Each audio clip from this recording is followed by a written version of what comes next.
I ain't even gonna lie to y'all or try to sugarcoat it, but the Toronto drill rap scene is cooked. As information is flooding in, as Toronto police and Durham police seize thousands of dollars in drugs and firearms in a bust called Project Hydrogen, which also picked up rappers SAVV4X and 100 OTD. Well, dozens of people have been charged in a gun and drug investigation dubbed Project Hydrogen.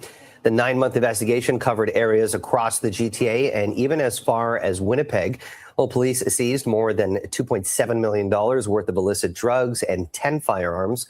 They provided more details at a news conference earlier today. The investigation focused on a group of individuals who call themselves 44. This group resides across Durham region and the GTA, and were suspected of being involved in the possession of and trafficking of illegal guns and drug distribution. Now, as mentioned in the news clip, they say that the focus is on one of the gangs called the 44 gang. Now, and for the people who are into the know over here in the Toronto scene, a lot of people know that the 44 gang is representing Malvern, and that's the area where SAVV4X and 100 OTD and the whole Team East come from. And from a quick Reddit search, you can see right away when I put in 44 gang, they put 54 pops up, and 54 is representing the Orton Park area. If I go on this post here from 2 years ago, it says, why does 44 Malvern continue to bully 54 Orton Park? So there's been a lot of talk about the 44 gang as far as just the different online lore and everything that's been surrounding the whole crew. But also in this news report, to bring things a little bit more together, they mentioned that the crew had a heavy presence on social media. Their criminal activities stretch well beyond Durham region, reaching as far as Northern Ontario, as well as Winnipeg. Members of this gang have flaunted their illicit earnings on social media, glorifying a culture that celebrates financial success through criminal activities. We are seeing a deeply concerning rise in gun crime. Violent discharge of firearms and shootings have increased by 10% this year over last, and we're already responded to 44 such incidents this year.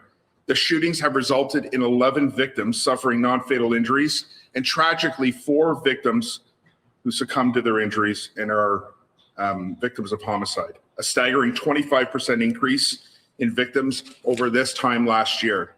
And like I said, these guys might be cooked. And from the news clippings that I've been seeing over here online, they've been saying that this investigation has been going on for several months and that he sees multiple firearms, millions of dollars in drugs, and over $200,000 in cash. With the assistance of multiple DRPS units and previously mentioned police services, a total of 61 search warrants were executed over a period of several weeks within Durham region, Toronto, Lindsay, York, Peel, and Winnipeg. The final warrants were executed yesterday morning and the investigation was concluded. In total, 34 suspects were arrested and 139 charges were laid. The charges these individuals face include illegal possession of weapons and drug trafficking. A full charge list will be provided within the media release. Project Hydrogen led to the seizure of 10 firearms. So far, 4 of them have been traced back to Detroit, where they were stolen. Investigators are working to determine the origin of the remaining firearms. The project also led to the seizure of approximately 18 kilograms of cocaine, 2 kilograms of fentanyl, 6 kilograms of methamphetamine, 1 kilogram of MDMA, 3,000 hydromorphone pills, and more than 200,000 in Canadian currency. Now, that's a lot of work. But the thing is, when it comes to Canada, it's not going to be the drugs that cooks them, even though it's a lot of drugs. All right. We're talking about 18 kilos of yayo, 2 kilos of the fent, and the fent is going to be looked at even heavier than the 18 keys of coke because of the fact that, you know, there's an epidemic going on all across the country, all across the world, to be honest, when it comes to fentanyl. But in Canada, it's specifically the firearms. And as you can see from this news report here, they see 18 firearms. 4 of them, they said, were stolen from Detroit. They're saying that some of these firearms are also traced to murders that happened in the past. So it's going to be a long road for SAVV4X, 100 OTD, and the Team East crew. This project would not have been possible without the assistance of the Criminal Intelligence Service of Ontario and all of the police services mentioned by the police. I would also like to thank all of our members who over the last 9 months worked tirelessly to bring these individuals into custody. Thank you. And also, as you could hear from the news report or from the police press conference, that they've been doing this investigation for 9 months. And it starts making me think, what happened to the No Jumper Team East vlog? When Adam22 came to Toronto to do his vlog with Top 5, and he also did a vlog with SAVV4X's.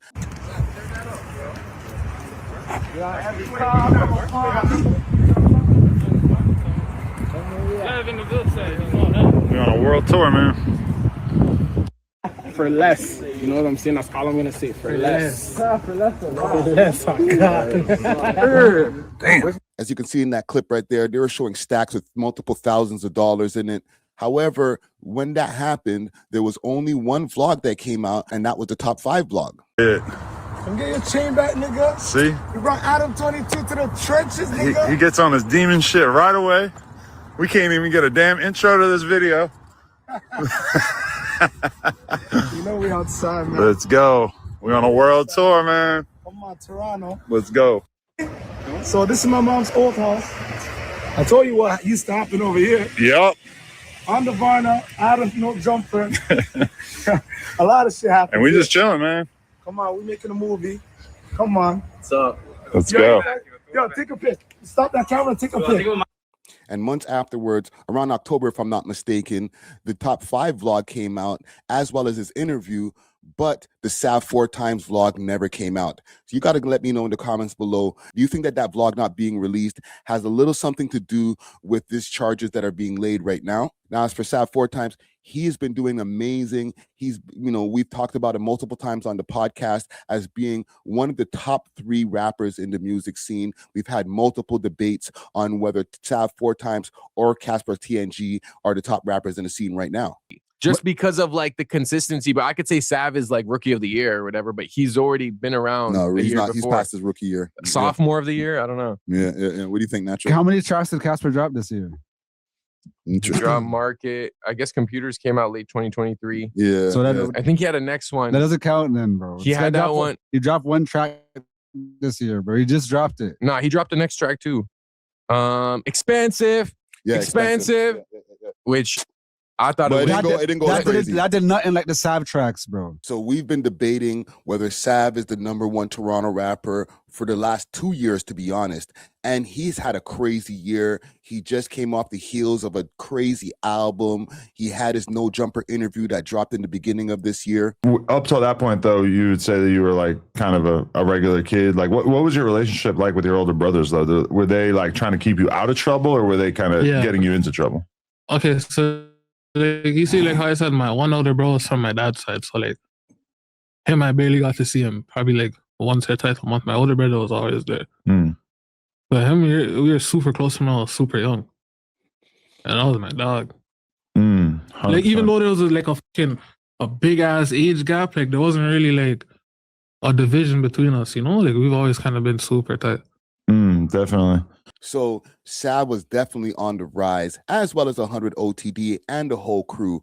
Now, what do y'all think this means as far as what they were talking about with the crew having a heavy social media presence? Do you think that they're going to start using their music videos against them? Sav has dropped a multitude of music videos, and a lot of his music videos are in the hundreds of thousands, some in the millions, like Clippers. And also, there's being a drill rapper, there's always a lot of lore around the lyrics and the story. You could go to Reddit and see about the beef that they've been having with the Orton Park crew. Like I showed you guys before, there's been passings of multiple artists from the Orton Park area, like Dope Boy DQ, RIP, as well as A.W.O.L SK, whose murder we covered in a recent interview with a juror who was on the jury for the trial of the murder of A.W.O.L SK, where it was actually his girlfriend, Breonna Warner, who did the killing. Parker did with DQ, who I didn't even realize was also a victim of murder. Yeah. And Breonna mentioned that in the recording, and that's when she said something. Breonna was like, Breonna knew the which was eerie. She knew the lyrics to the song word for word, and she was singing along to it. And then I guess there's a part in the song where I don't know if it's Jay Parker or DQ said they said something about like committing a violent act on some op, Came to boom, but I fuck what I miss. Better duck if my guys on your shit, cause if I line it up, then your heads get split. See ya up, back the grip. And Brianna's like, oh, that's not even true. That was another crew who did that. And they're trying to take credit for it. And, you know, I'm real. Like she was boasting that like, they're not real. I'm real. So as you can see, there's a lot of moving parts to this whole incident right here. But you guys are going to have to let me know what you think about this in the comments below. Is it over for Sav 4 times? Is it over for 100 OTD? Sav has been able to travel to America and do a lot of moves over there. He was recently on the On the Radar freestyle show. Out the dip, COD when we drop for the loadout, that's how the bros come fully equipped. So it's been a really crazy roller coaster for Sav 4 times. And he's probably right now sitting inside thinking, what the hell? I was just out here top of the world running the rap scene. So we're going to have to see what happens from here. It's getting right now at the end of the year. It's December 12th while I'm filming this. So we're right before Christmas. So the feds knew what they were doing. But let me know what you think about this in the comments below. Is it over for Sav 4 times? Will he be able to come back out, be back out on bail and continue to do his moves? You know, will he be able to get a lawyer that's good enough to be able to beat this case? Just the whole Toronto scene as a whole, how all of the Toronto rappers or a majority of the drill or the street Toronto rappers, once they start getting to a certain trajectory, right before they reach that promised land or are able to break that glass ceiling, they get arrested or, God forbid, end up dead.